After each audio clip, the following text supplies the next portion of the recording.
So yan mga kaibigan, so gagamitin na natin ng radelang radelang stainless. So ito na gagamitin natin mga kaibigan, ito na.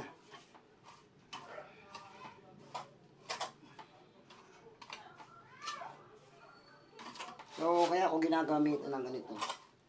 Kasi pag diretso lang siya, ano to eh, hindi maganda yung kapit. So ito, kaya siya may ganyan.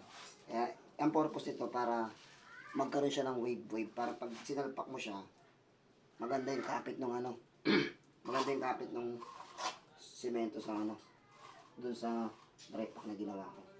So bali dry pack, kaya ako siya dry pack ginawa.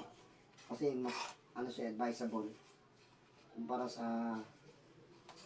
sa ano pa ito? Kumpara sa semento na kumpara sa semento na yung puro semento siya pag naglagay ka. Kasi yun kasi pag puro semento, pag nilagay mo yung tiles, lumulubog. So hindi mo na siya ma-adjust. Pag dry pa kasi, pwede mo pa siya ma-adjust. Saka pwede mo pa siyang, basta mas maganda kasi talaga siya pag na-try nyo yun. So bali yung tubig lang nun is sakto lang. Mga parang binasa mo na siya kaya tawag siyang dry pack. So ayan mga kaibigan.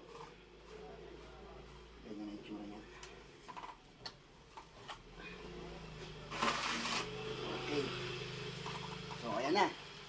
Ayan ang itsura niyan. Kasalpak na natin mga kaibigan.